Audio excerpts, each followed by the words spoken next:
You're looking at one of the most famous pieces of land on Earth.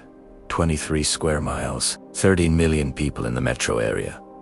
A skyline recognized in every corner of the globe. But before the skyscrapers, before the immigrants, before the revolutions, there was an island, covered in forests, surrounded by waterways teeming with fish and wildlife, and the people who called it home long before anyone else arrived. For thousands of years before European contact, the Lenape people inhabited this land. They called the island Monahata, meaning island of many hills. They were skilled hunters, fishermen, and farmers who had built a thriving civilization long before anyone in Europe had ever heard of the New World. Historians and scientists have painstakingly reconstructed what Manhattan looked like in 1609. The island had over 50 species of mammals, 85 species of birds, and a mosaic of ecosystem salt marshes, forests, meadows, and streams, all within the boundaries of what is now the most densely populated city in the United States. Then came 1609.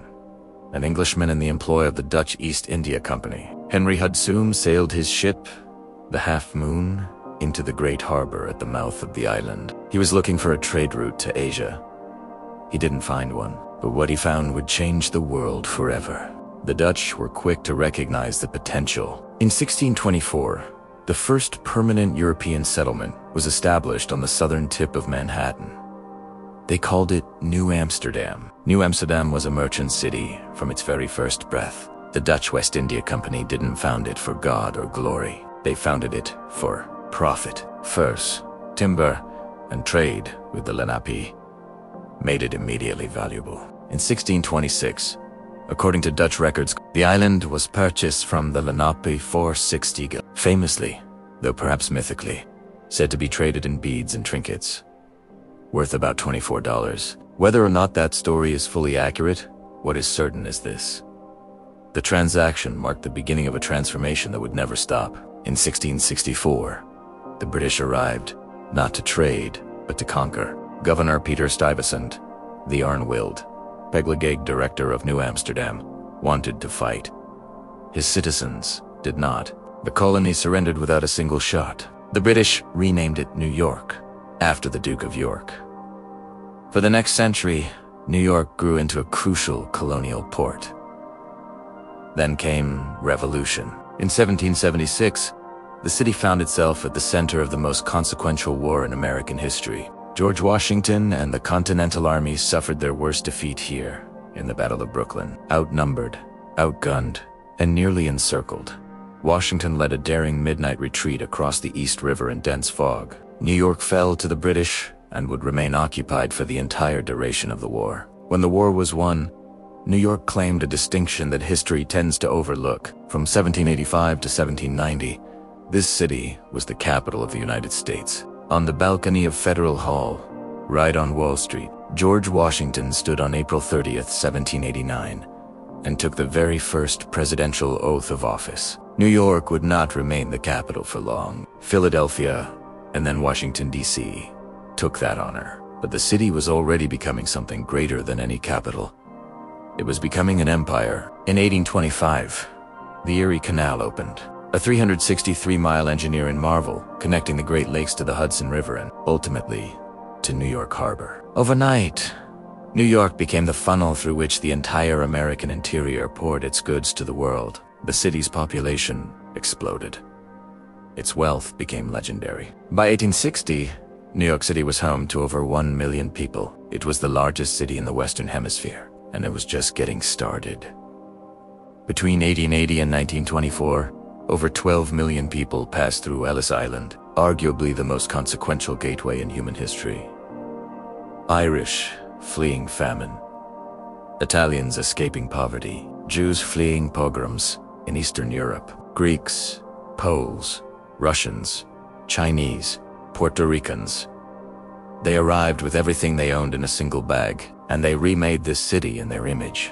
They built the bridges, laid the subway tracks, sewed the garments, and ran the corner stores. They brought their music, their food, their languages, and their ambitions.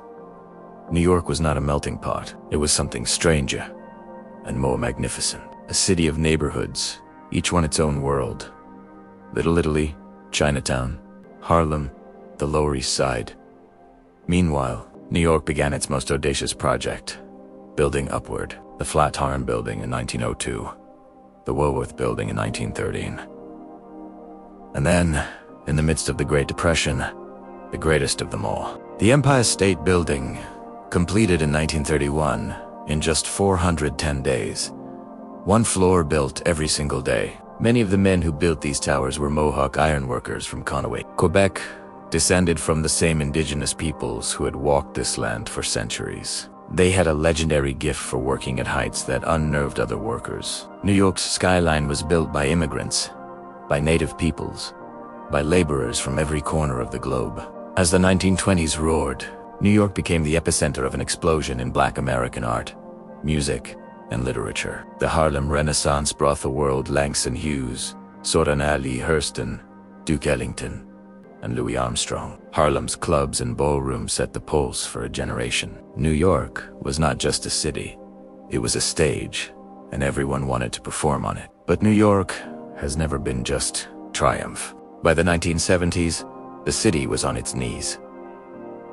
Crime was rampant. Arson ravaged the South Bronx. Entire blocks burned. The city nearly went bankrupt in 1975. The Daily News ran perhaps the most famous headline in tabloid history. Ford to city, drop dead. And yet, New York came back. It always comes back. From the ashes of the Bronx came hip-hop. In the same burned-out blocks, DJs like DJ Kool Herc threw block parties, mixing records, and creating a genre that would conquer the world. New York doesn't just survive crisis, it transforms it into art. Then came September 11th, 2001. The worst terrorist attack in American history struck at the heart of New York, killing 2,977 people. For a city accustomed to noise and motion, the silence that followed was unlike anything it had ever known. What followed was a show of resilience that the world will never forget. Firefighters running toward the towers when everyone else ran away.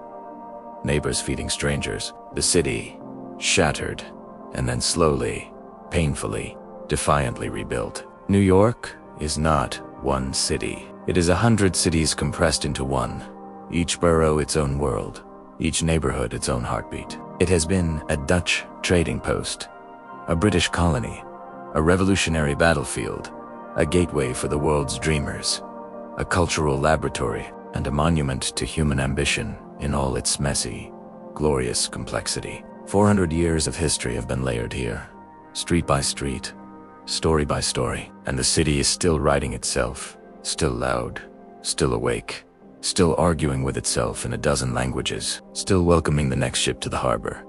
It was here before the skyscrapers. It will outlast them. New York endures, because New York is not a place, it is an idea, and ideas never sleep. Thanks for watching.